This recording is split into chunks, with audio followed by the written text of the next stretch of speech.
এখন বাজে রাত 12টা আর আজকে আমার জন্মদিন। আর এই ফার্স্ট টাইম আমি রাত 12টায় কেক কাটছি। পুচকু আর তোমাদের দাদা ভাই দুজন মিলে আমার জন্য নিয়ে এসছে কেক।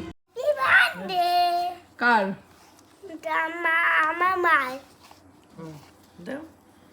পুচকু কি সুন্দর করে আমাকে উইশ করেছে আর এই গোলাপ আর কেকটাও দিচ্ছে ওরা দুজন মিলে। আমি এই জন্মদিনটা কোনোদিনও ভুলবো না, আমার কাছে সবসময় এটা স্পেশাল হয়ে থাকবে। আর আমাকে দেখে তো বুঝতেই পারছো আমি ঘুমিয়েই প্রায় পড়েছিলাম, তো ওরা আমাকে ঘুম থেকে ডেকে তুলেছে।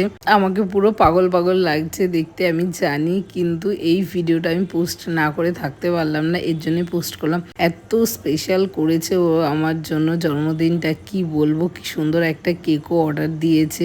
আর কেকটা যে তোমাদের দাদাভাই অর্ডার দিয়েছে আর কি লিখেছে সেই জিনিসটা তোমরা একটু দেখো। আমার একটু রাগও হয়েছে, হাসিও পাচ্ছে, জানি না কি বলবো। আর নিজেরা তো কি সুন্দর সেজে গুজে রয়েছে, ওরা তো জানে যে ভিডিও করব, আর আমি তো আর জানি না যে আমার জন্য কেক এনেছে আমি ভিডিও করব, তাই আমি এরকম ভাবে পাগলের মতনই ভিডিওটা করলাম। কিছু করার নেই, কিন্তু এত আনন্দ লাগছিল আমি বলে বোঝাতে পারবো না। কেকটাও দারুণ টেস্টি ছিল, খুব সুন্দর কেকটা বানিয়েছে। শাশ্বত যেই ম্যাডামের কাছে পড়ে সেই ম্যাডামই কেক বানায়, তো ওর কাছ থেকেই তোমাদের দাদাভাই বানিয়েছে।